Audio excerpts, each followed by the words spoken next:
Mark Laudi here at IPBC Global 2016 in sunny Barcelona. It's the end of day one and I'm here with the team to hear some of the highlights from what is really an extraordinary session because, Joff, so many things have changed in the last 6 months, even since IPBC Asia. Absolutely, it's been a remarkable 12 months, I think, in the IP marketplace, and we've heard much more about that today. We've heard how companies are moving to a much more collaborative approach in the way that they approach value creation. We've heard about the growth importance of Europe and Asia, and really significantly, I think, we've heard about how the United States is perhaps causing itself a lot of problems by decisions that are being made in the United States.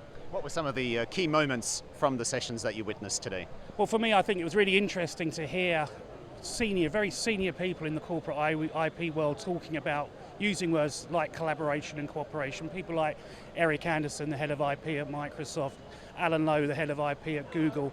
To hear those people speak in the way that they were about IP, and then to think about how they were used to talk about IP, so much has changed. It is extraordinary. So, Jacob, even though we are here in Europe, obviously as the point man for Asia at IAM Magazine, what was it in the sessions today that you got in relation to Asia, in relation to China, and the interplay between those three regions? Well, there's a lot of interest. We've just seen a very extraordinary deal between Xiaomi and Microsoft. Microsoft, of course, was here speaking, as Joff mentioned.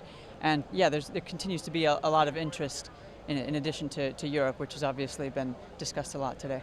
Because you're talking of deals, obviously the whole subject of collaboration has to keep coming up. Do you get the sense that perhaps people are kind of moving on from the very combative, litigious approach that got the United States and the way that it dealt with patents into problems in the last couple of years? Yeah, absolutely. It remains a very tough market, Asia. There's a lot of opportunity there. One of the most surprising things that I heard today was from a speaker who was with Nokia, the head of licensing.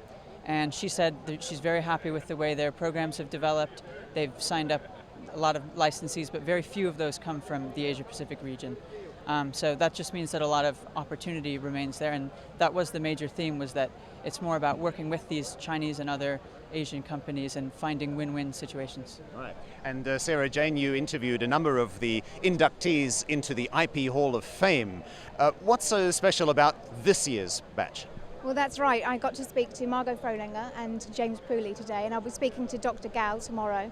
What's interesting is that this year, two of the three inductees are from outside of the US, which is quite remarkable.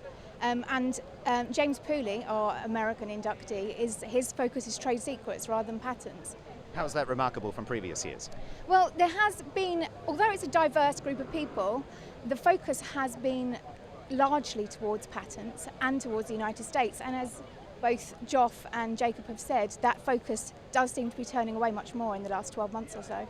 All right, and we look forward to reading your interviews. For now, let's get a quick preview on tomorrow, day 2. Joff, what are the highlights? Well, for me, I think one of the real highlights is going to be the first plenary session. In that plenary session, we've got people from the US and we've got people from Europe discussing specifically the opportunities that Europe now has to seize global patent leadership.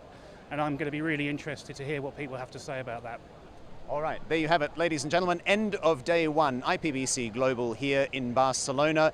It's not too late to follow the proceedings. You can go to the Twitter feed, as well as the ongoing coverage and blogs which the editorial team are writing during the conference.